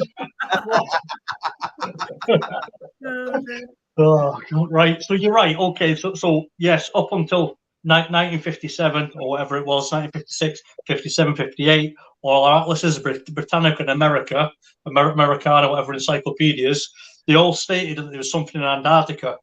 Yeah, they give you parallels and lines and heights and stuff, and then who came along? Who came along in 1957, 1958? Oh, it was NASA, weren't it? Oh, and then everything's controlled now, isn't it? You see, good old NASA. Never a good old straight. NASA. That's it. So you're right, Chris. As soon as NASA came in, all your stuff was wiped from your encyclopedias and your maps, right? And then just a bit later on, or only a few years later, the Antarctic Treaty comes in, right? So they're hiding something from us, aren't they? Yeah. Oh, they certainly are. And I mean, apparently NASA is a branch of the military. It is actually a branch of the military. Yeah, I've heard of that. And for the moon, I think it's Marcus Allen's coined the phrase, a National Association of Space Actors.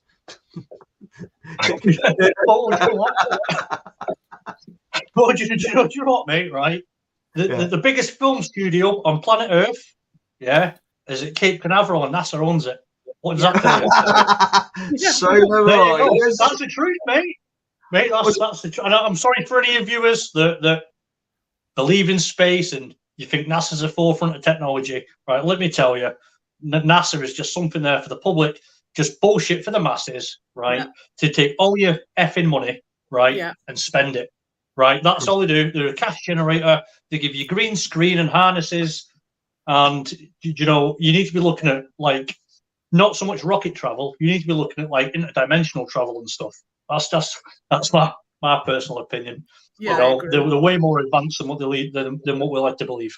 Oh yeah. And lunar lander. Let's face it. If it wasn't for that program Blue Peter, they wouldn't have been able to make the lunar lander. Exactly. Exactly. That's it. Did you know the hatch of the lunar lander is exactly the same dimensions as their spacesuits? So what do they get them out with? When they're in their spacesuits, they get a sink plunger and go, as it came out. You just imagine me inside there. You never heard them say, "Oh, get your bloody foot out of my mouth!" Oh, ow, back, oh, ow. I've actually, I know I've said this loads of times, but I've actually seen inside the command module when it was in the Science Museum. It's bloody laughable. It really is. And you know what it is? The problem with us, right? The problem with humanity, right? This is our problem. We take the words of people just gospel. We think it's the truth, right? So, and the TV, whoever controls the media controls the world, right? And see this TV in our room, all the rubbish that comes through that, right? The average person, right? They're distracted, and what it is, they want the fast car, they want the big house, they want the branded clothes, right? And you know what? They'll go out and they'll work themselves to the bone to get as much money as they can for material things, right? When you step outside of that world for a second, you can think for yourself, right? And then you start looking into things, going, something ain't right here. Look at the rated battery temperature for your lunar, whatever that lunar rover, right? Go look at your battery. You can read it all online. Get the specs from NASA's website, right? Look at the degrees in the operating temperature, right? For the lunar rover battery, it was like 60 degrees or whatever it was, right? Do you know how hot it's supposed to be on the moon? Yeah, about 110 degrees. Yeah. Right. Yeah. Just you think it's going to run? I think it was a model anyway, but I do remember that's another story. But yeah, so and also the drops at the speed of gravity, absolutely marvelous, and it doesn't create a dust cloud like it would in Australia. Think about it. It would be a cloud. You just wouldn't be able to see out the lunar. I mean, they'd have to get one of the technicians along to clean the windows. Oh, sorry. I mean. I was wondering the other day when Elon Musk's rocket suddenly took off like a firework, as somebody put it, if the NASA astronauts that have signed up for this new scheme were all worrying. Because that one was unmanned. I didn't know that till I asked, but that one was unmanned. But obviously, they've now lined up, is it about 6 astronauts to go up in a rocket? I think I'd be scribbling out my signature. Yes. Well, you know what, right? So some people, with what I'm going to say next, right? Some people are going to love me or hate me, right? Because this is what it's going to be, right? But if you look at some of Elon Musk's comments and stuff, right? Yeah. Now, I believe, right, that there is other solar systems, right? There is other planets, right? But I don't think we go in rockets to get there. I think they're interdimensional, and that'll sound ludicrous, right? Okay, and truthfully, I think our sun and moon is very close, right? And we live in a snow globe, and that is going to sound ludicrous to people and think, oh, he's a flat earther or whatever, right? I believe there's stuff out there, right? But I think with our technology, we're led to believe by NASA that they've already worked out that these interdimensional travel of some description, right? You've got CERN opening things up and whatever they're doing, right? And when beings come and go, you start saying, oh yeah, you're into flat Earth and the dome over us. Oh, but you can't believe in aliens then. You can't believe in outer space. No, they could be interdimensional. They travel from another dimension into ours, yeah, and away again, right? I think the sun and the moon are very, very close. Yeah, and I think we're a designed race. We're absolutely designed, right? Yes. Look at AI, right? Yeah. Do you know what? The most valuable thing, I mean, obviously you've got your military and people sign up and they do a damn good job, right? Okay. And I can tell you now, the world's economy is based off war and arms, right? If you don't already know that, right? Now it's based off war and arms, and it used to be based off oil, but it's not anymore. No. It's war and arms. So to stabilize the world's economy, you have to keep creating wars. And that's what's happening. You've got all these young people doing a fantastic, listen, I've got mates in the army, right? And they go out there and they do an amazing job, yeah. And Joe, it's not fair when you look into things a bit deeper, yeah. It's not fair. You'll keep creating wars to stabilize the world's economy. It's not fair. So yeah, I think there's a lot of technology that we don't know about, and I think it's kept from us because all we are is cash cows and money generators. That's what we are, and. I think the sun and the moon are very, very, very close to us, and the human body is the most advanced machine on planet Earth, right? But the problem is with humans, you can send them to war when people sign up, right? But you've still got human rights, right? We're all humans. We have human rights. So the next best thing is like AI, and they're trying to create AI with the thoughts of people, even smarter than us. It's a very, very dangerous thing. But if people, I don't know what your beliefs are on evolution and stuff, but if people think that we're on a rock flying around the universe and we were just some accident, right? I think you'd be naive to think that, because we haven't just come from monkeys or anything like that. We might have had an intervention at some point. But our brain is like between 2 million and 20 million times more powerful than the world's best computer at the moment. Right? That's just our brain. And do you hear that? You know what I mean?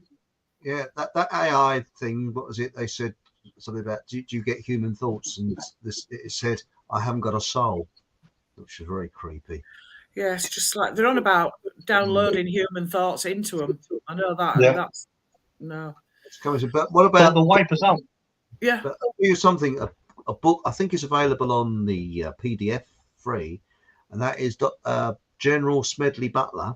War is a Racket, and he wrote that in the 1930s, and it's as relevant then as it is today. Yeah. You could read it as if it's today. And he was one of the very highly decorated General Smedley Butler. War is a Racket, and he came out because he is actually he wrote it when I think it was about mid to late 30s. So the World War II was sort of beginning to start. But going back to what we were saying about, sorry, we left the subject. I don't believe in evolution either. I think it's all wrong. Yeah, right. Tosh. So wallop. I mean, the fact of the matter is, does that mean that if in millions of years my smart car could become a smart car by evolution? Think of it. Millions of years exactly. A smart car that's evolved because nature needed a smart car. Yeah. No. Yeah. And also we've got our eyesight is, excuse my language, piss poor compared with other mammals. We're the puniest of all the mammals. We can't run past other mammals.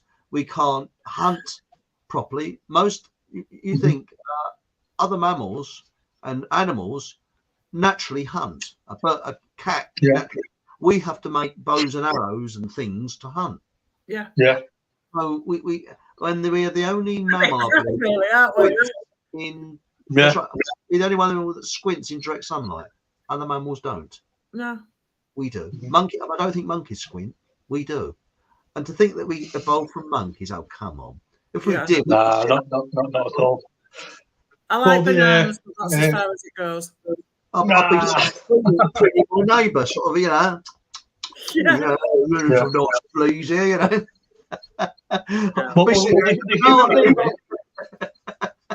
The baby, right? Every other animal and creature on the planet, right, can give birth, right? Leave its and leave its baby to pretty much fend for itself, right? The most fragile baby on the planet is a human being. Yeah. If you just have your baby, and leave it, it will die. Yeah. You know what I mean? It needs nurtured and stuff. Whereas every other, like, your fish and stuff, they can give birth. And don't get me wrong, you might have a cow, it might need some milk from its mother, but the mother of a cow doesn't really nurture it, doesn't cuddle it, doesn't put it to bed. Do you get me? It might drink some milk as long as it can feed. Yeah, it'll walk off on its own. It'll do whatever it's got to do. But the human fetus, or the baby, is the most fragile baby. Younger of anything off into the kitchen and root through the fridge for a piece of cheese, is it? And also, more intelligent when it's born than a human baby. Far more intelligent. What is? When it's born. A chimpanzee. Oh, yeah. Yeah. When it's born. Yeah. And also, we're the only animal that has difficulty in giving birth. Humans have difficulty giving birth, whereas animals just, do it and go. Yeah. Like having a crap, oh dear, I'll give them birth, You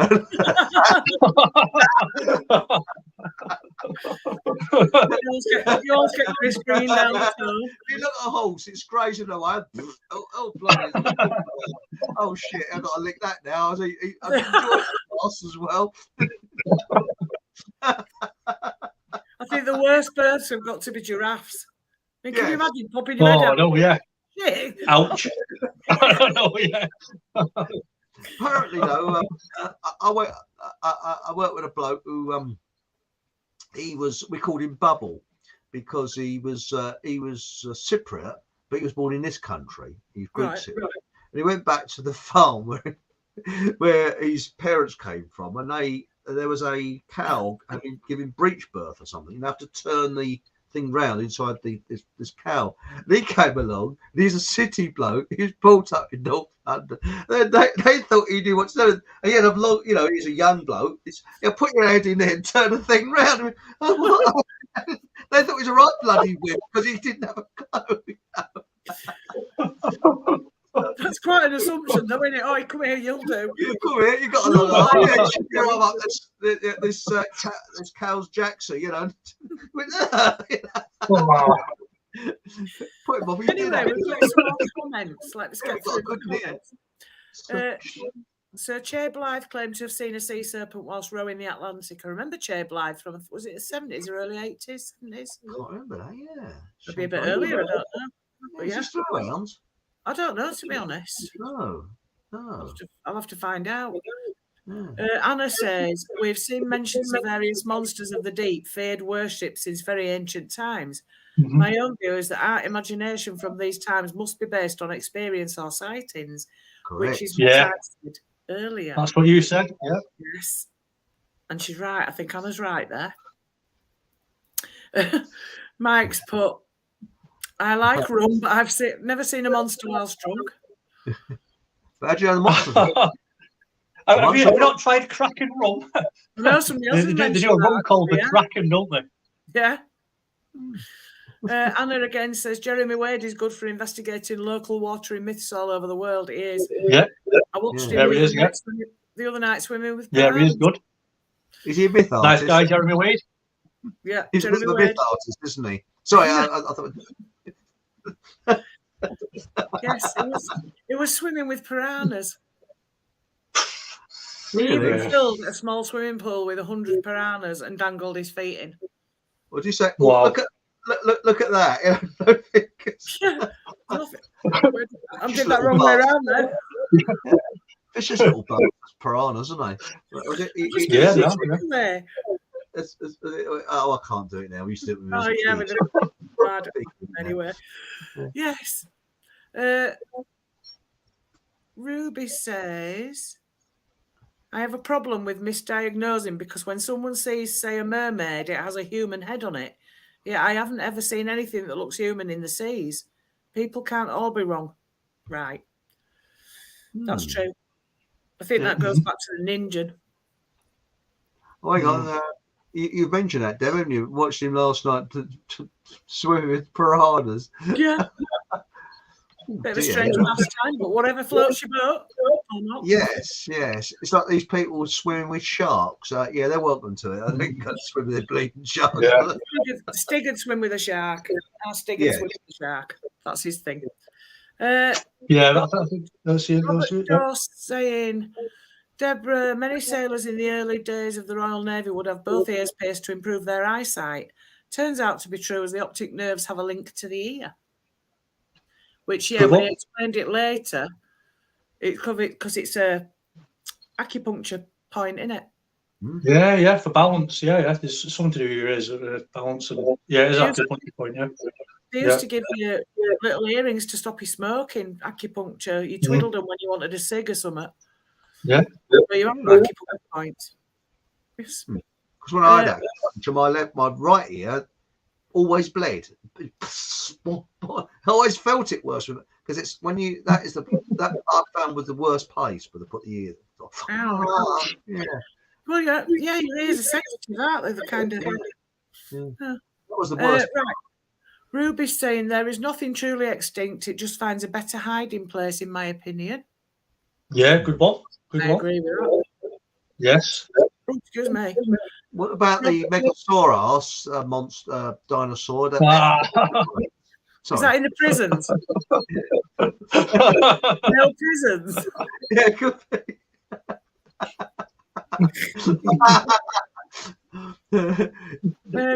Robert's saying, Eric, this could explain the evil in the maritime legal system. There's a great deal of symbology that would suggest this. Yes, because we're all supposed to be, what is it? It's maritime law, isn't it? Yeah, maritime law, yeah. Dead at sea or something, isn't it? There's all sorts of really weird things that come under it. Anna's saying, don't forget the Suez Canal may have isolated the wrong species outside their natural sea area. Right, how about that? What about the other one? There's a Suez Canal, and there's the other one in America, isn't there? Yeah, Panama. Yeah, that's it. Yeah. And that was quite. Robert says there's a school of thought that the uncharted depths where species under threat have gone to hide away from mankind in order to remain safe. That makes sense. Yes, I don't blame them. I think I'd do the bleeding same, you know. No, I don't know. Somebody's coming after you, you're going to hide, aren't you? Well, that's right. And these creatures are intelligent. Yeah, they are. Still many isolated tribes on Earth, that's true. Just think what may lie below the water. Well, look at that tribe on that island off. Yeah, that fight everybody. Yeah, I don't blame them. When there was a tsunami, a helicopter flew over to see if they're all right, and they'd actually knew. Firing at it. And they were firing bloody arrows at it. I actually don't mind. I think that tribe's got the right idea. Keep all I think they have as well. Yeah. People twigged it up here, mate. You know, that's what they've got, you know. Yeah. You never know. What do you think of so I don't know if you know much about like technologies and you know let's say like UFOs and spacecraft and alternative power sources and stuff, but like you know if you've got some sort of there's many different like UFOs and stuff and power sources, but there's one what if you've got like or you spin mercury or something, you create a vortex. I mean, what it does it's just like a power generator within a UFO. Yeah. Or a flying saucer, whatever you want to call it. UAP is the new term. But what it does, it takes them outside of our atmosphere, right? So you know when you see like there's been videos of like a UFO flying and then it does like a 1,000 mile an hour on a right hand turn or left hand turn. Yeah, it's because it's out of our environment. You know, we were saying earlier, you know, about, you know, being outside of like an environment or whatever. Yeah, but the you know, you get like multimedia craft now. So multimedia craft is like something that can go through water as fast as it goes through air, as fast as it goes through space, whether it be like the lowest low Earth orbit or whatever. You know, so, you know, things could be in the oceans that could be mistaken for sea monsters, and it's a type of craft. You know, something's in there that's mechanical. You know, people haven't seen it before. It could possibly explain some of the early sightings as well. If you didn't have a mechanical, you know, if you know, so mechanized transport wasn't an end for us, but if there was something under the water more advanced, and something mechanical came up and swam before the time of submarines or U-boats, what would a sailing ship think? Could it be mistaken for, you know, could it be something inhabiting the oceans that have been there for thousands of years? You know, it's just with what your viewers said in that comment, you know, about something being below the water, hiding away from humanity. Yeah. Well, I'm wondering whether it's our future selves got time machines that can go back. Yeah. And watch us. It's funny, during World War II, there's loads of sightings of Foo Fighters. Yeah. And when they improved on the oxygen that the mask that the pilots used, the sightings went down significantly, but there were still sightings and there was photographs as well. Yeah. So it was as if people said there's like these lights that followed them, and they said it could have been German radar, because they were very high powered, causing these lights in the sky that would follow the aircraft. But there was loads of other very strange sightings, and there was been more strange sightings in the First World War than the Second World War, which is very, very weird, with the Angels of Mons and things like that. But I often think that these UFOs that they see coming out the sea are our future selves that we're watching, because I think that we can't get outside the Van Allen belt. I don't think anything's gone past. But if something is advanced out there, it's here and we don't know. It's amongst us. Yeah. Because they wouldn't come in here in little flat saucers and things. No, they're here. And I think that I do believe there are undersea bases though. Yes. Because I read Preston Dennett's book about some bay in America, and there's just constant sightings of these craft coming in and out of this bay. Is that just off the coast of California? I think it's just off the coast. Yeah, I think it is. Yeah.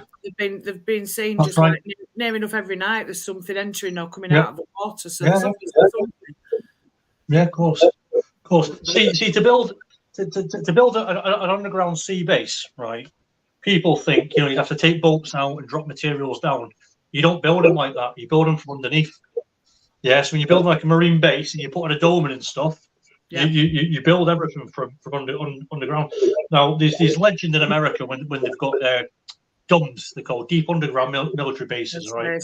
And they've got a network right across America, right? And they've got like a transit system that's under the ground in America that runs right across America, all the United States and wherever, East Coast to West Coast.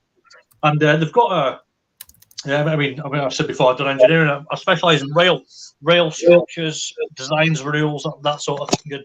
Hang on a minute, you're there. And you know, work with tunnels. No, yeah. You don't design chairs, though. You found one, yeah. You don't design chairs, though, as I obviously noticed. No, unfortunately not. No. So you can have this big network under the ground, right, in America, and you know they've got a tunnel boring machine, right, and there's been supposedly leaked photographs. It could be Photoshop photographs, right? Okay, all I've done is look at the machines. I've looked at the type of teeth on the machines and sort of trying to work out how they work, and you know, some of them haven't even got a proper tooth, right, and it's got some sort of system on it where what they think is it just pulverizes rock in front of it. You know, like normally it would bore out on the channel tunnel, you'd have a cutter, and it'd work dead slow, right? And then you've got your conveyors, and they'll pull all the material out. Well, these things just pulverize it so fast, and they can cut 6 miles a day. Yeah. Now, 6 miles a day for a tunnel boring machine for a rock is mega, right? It is, yeah. So if they can build it across the United States, they could go out to sea, couldn't they? They can stay under the ground. You know, they built the Thames Tunnel in the UK. These tunnels all over the world, right, that are underwater, right?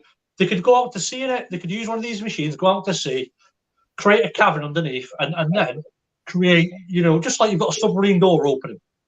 You'd create a system where you go out to an airlock and then open your next one, right? You'll flood one area, right? You've equalised the pressure. You go out, you'll build what you've got to build, right? You'll come back in, drain your water, and you'll come back. That's how you build them. You wouldn't be taking stuff out to sea, so they wouldn't even be seeing it being built. You could even do it. You could even do it from shore. If you've got a stretch of shore and covered that over with something, could even be something stupid like a container. Because who would have taken any notice of something like that, or just build it and then drive it. That's it. Yeah, of course you would. Apparently, there's a submarine base there, and it's virtually well known. Where they see submarines diving down, and it goes into like a rock, a tunnel under the sea, and then it comes up in a loch somewhere. That's right. Goes from fresh seawater to freshwater. I do not know, but apparently there's like a secret base there, But there's some lot more in chat here. We got here. What was it? Robert, as we all know, who knows what may be discovered in the future when the final frontier is finally breached. Yes, and there's another one here. It says here, Billy is spot on. This is why you children yell when they're in a new environment. They're testing their sonar. And that's interesting. That's very, very interesting. That's a good one. Another one here. I thought about that, yeah. I have two classmates who joined the Royal Navy. This is Robert Dorr. Royal Navy. One of them became a submariner and was a changed man when he came back from leave. The isolation frequencies really affected him. I can imagine that. I mean, can you imagine? I mean, I could never be a submariner. I mean, claustrophobia would just get me. And it says here, Ancient Ruby said, deep sea research recently found a black fish that looked like a big tadpole changed shape when approached and turned back into a type of eel. It blew itself up to huge when then deflated. That sounds creepy. That sounds really creepy. Yeah. I know there's been a lot of sightings, as I say, in the North Sea. When there's doing these North Sea oil rigs, because divers go down and have to do welding in the sea and things like that. And they've seen some very, very strange things down there. Yeah. It says here, big willy orca hunt sharks. Yeah. There it says here. Do you know one thing? Yeah, sorry. Sorry, the next one. Yeah, okay. Go on. Species that dwell in the deep is fascinating to me. The pressures they endure with ease are phenomenal. Yeah. Over to you, Billy. Well, that what Robert Dave said there, right? About the frequencies in the submarine, right? Now we can. When I worked on London Underground, so I've worked on the underground, the overground. I've worked in what? Wombling free. Wombling free. Underground, again, yes. Yeah. So and then I worked on most railway lines in the UK, but there's certain areas that on the underground when we go in, we can only be in there for 45 minutes to an hour maximum because of ultrasound, right? And the effects it has on the human body, right? We've said this before, haven't we? But like the human body, like can only hear a very, very narrow bandwidth of hearing, and we can only see a very, very on the light spectrum. We can only see a very, very small sight, bandwidth of sight. So the human body, there's all this stuff around us that we can't see. But when you're in certain areas and you get caught up in infrasound. Yeah. It's got real crazy, like seemingly there's a frequency to do everything. There's a frequency to make you cry. There's a frequency to make you happy. There's a frequency that can simulate drugs, target certain parts of your brain. But infrasound is very, very dangerous when you're in there, and you can be in there for an hour, and you got to come out for an hour, and then go back in for an hour, because the damage it does, it makes you depressed. It makes you really, really sad. You know, the vibration on your brain. There's one, so yeah, there's one infrasound apparently that's really, really deep, and it can send you running off to the toilet. Yeah. Without you know what I mean?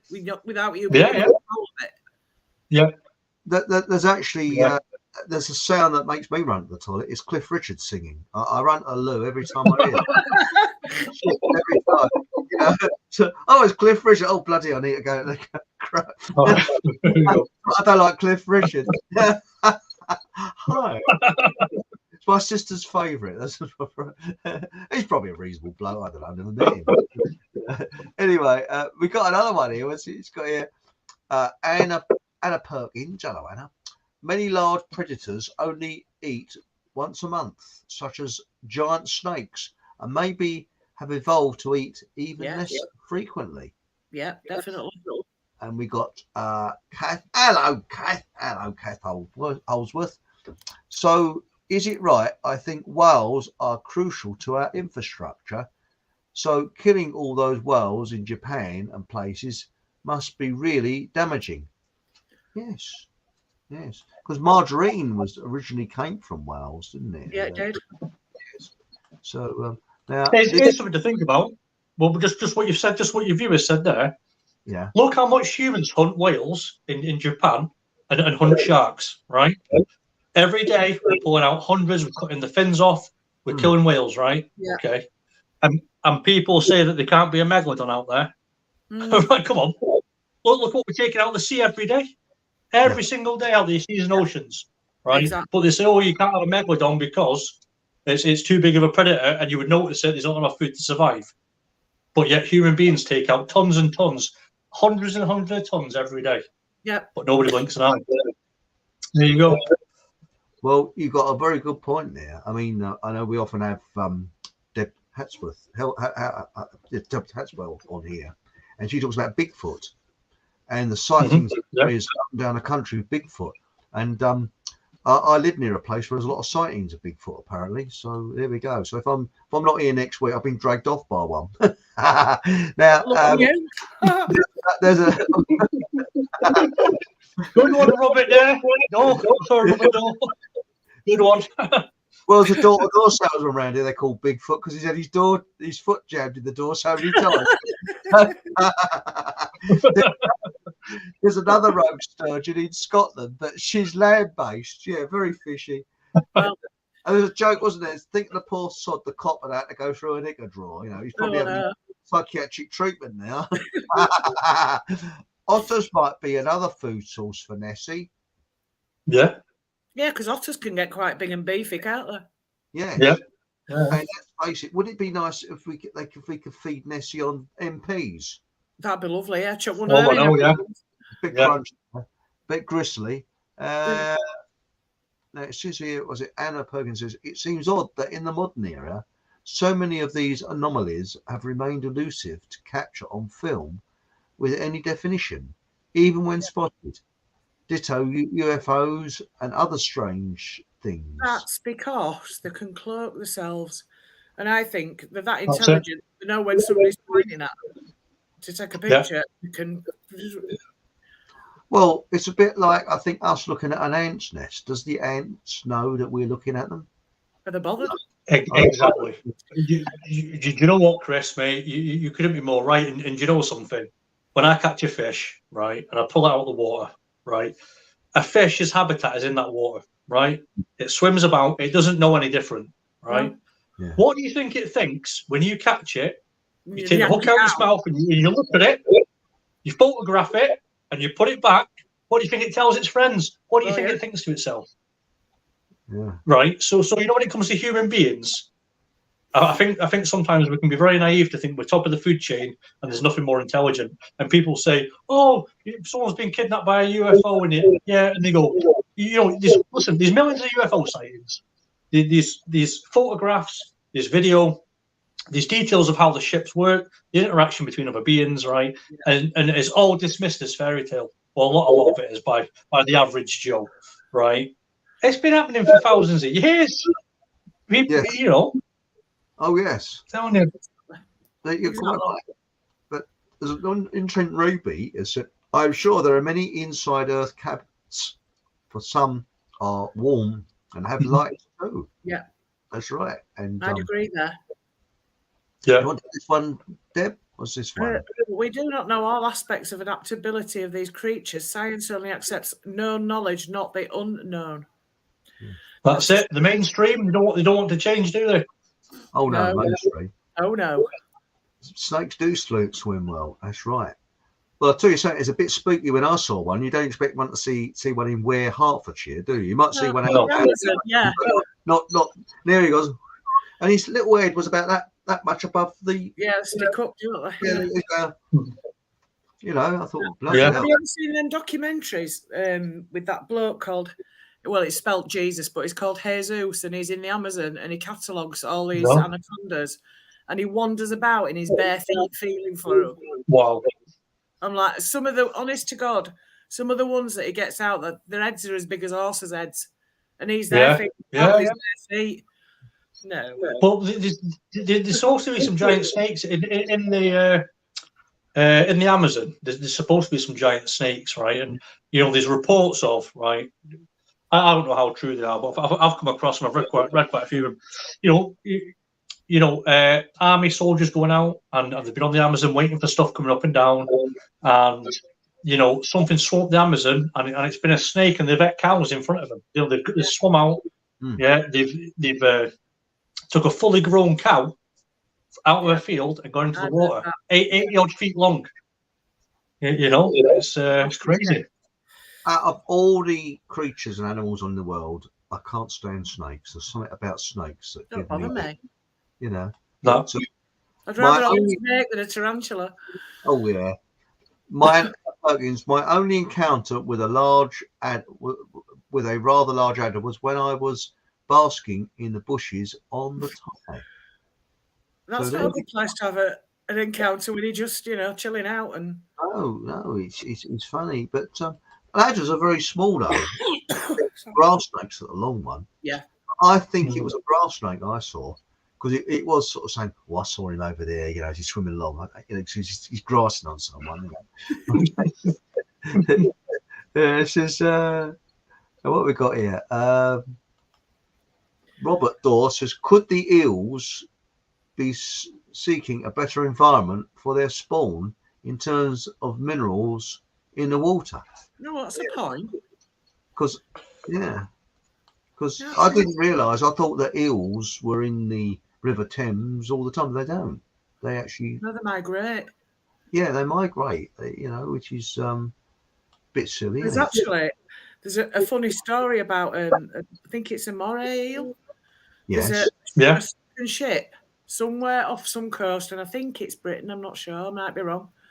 And there's gold on the deck, and the gold is really shiny because anytime any divers try to go down and get this gold, this eel comes out and slithers across it. So as it's slithering across it, it's polished all these coins, but nobody can get to it because this eel's really aggressive, apparently. Yeah. It's my goal. Yeah. That makes sense. Yeah. Wow. Got some The dangerous things. Dangerous. Yeah, they are. Anna Perkins says, "I wonder if some of the monsters might actually be composite creatures all adapting as one." I hadn't really thought about that. No. Well, thumbs up for the show. Thanks, Kath. Thank you. That's ever so fine. There's unless you go down and test them all one by one and take the sperm and the eggs from all of them, right? They could quite easily interbreed, couldn't they? How would you ever know what could mix and create what creature? You wouldn't know, would you? No. Well, there are some really odd so there could be all sorts. Fishermen and stuff. About that, yeah. Yes, there's lots of odd fish that fishermen on these trawlers and that dredge up that they've never seen before. Well, I was fishing in Scotland. I can tell you where this place is, right? And one of your viewers, you all might see this video at some point, and they'll put a comment up, right? Yeah. But on the wall, in a fishing shack, there's like a fishing place on. There's Loch Ness in Scotland, AWE, Loch Ness. Right? They've got like a little boatyard, and it's like 26 miles. I can't remember how long it is. It goes from it goes over to the west coast. I've seen that. And I went. There's what they've got on the wall is right now. I've got a thing right. I'm sure it's a salmon with a pike's head. Right. So it's like a silver fish with the head of a pike. Like, pike normal like speckle, like they've got like a bit of a finger. But he got it on a plaque on the wall, and I said to him, I said, "Wow!" I said, "What's that?" And he said, "That came out of here, and it was a half salmon, half pike, which is rare." So it goes to show there is stuff out there that can interbreed. Fish that can interbreed. Well, look at that. Was it polar bear and half? Yeah, grizzly bear. I don't even know how that happens, but yeah. I don't know how they sort of met each other, but you know. Perhaps it was one of these dating sites. Tinder. Tinder, yeah. Tinder for polar bears, Sexy specimen of old fancy the brunette. Joe, maybe pollution has changed whatever it is. Yeah. Yeah.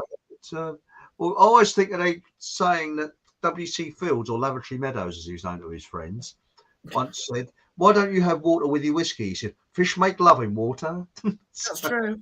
It's That's true. quite true. That's right. That's why it tastes of salt. I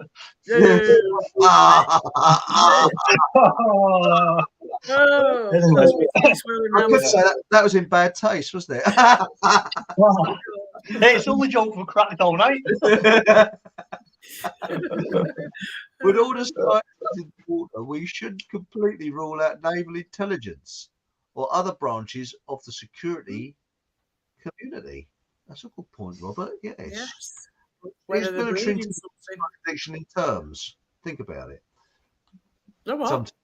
Sometimes military intelligence is sometimes a contradiction in terms. Yeah, it is right. Yeah, you're right there. Dredging must, this is Cat Holdsworth, dredging must be having devastating effect on ocean life, having their habitats constantly disturbed. Yeah. So that's something, isn't it? I mean, it's... What do you think of that? Just sort of changing the subject, stick on the water subject, but what do you think of that farmer in England who he redid the river outside his house, didn't he? Did you hear about it? No, what's this? What's this? Right. So just with what that last comment said about dredging habitats and stuff. Yeah. So when I left the railway, I won't tell you who the company is, but it was like the biggest marine and civils contractor in the UK that specialise in dredging. That's what's with reading that last comment, and there can be lots of spillages and stuff in rivers that are sunk to the bottom, and it's all in the rocks. It's sort of absorbed in the floor, but it's left. One, it's sometimes cheaper to leave it, but the other thing is it's if you start disturbing it, it's better just left and do its own thing, right? Then you start thinking of habitats. But I came across this interesting thing just yesterday or the day before about a farmer in England who took some bulldozers into the river and he redid what it was. The farmer's been there all his life and the river keeps flooding. And what he did, he's the landowner and he's responsible for that part of the river. Yeah. And the authorities haven't done a good enough job protecting it from flooding, right? So it's flooded people's homes, the gardens, the homes, the properties or whatever, right? And this farmer has gone in, right, with bulldozers in the river, right? And he's corrected and he's done a good job, right? Because that's what I used to do, right? He's graded it all. He's put all there's like a bund in it, to stop the water, like a flood defence. And he's done a brilliant job, right? He's done a better job, right, than the environmental agency. And do you know what? They've just absolutely fucked him for it. Yeah. He's been fined 1.2 million, right? And he's looking at getting a year in prison as well. They've said he's to get a 12-month sentence. There you go. There you go. Mike Wright. Now, don't get me wrong, right?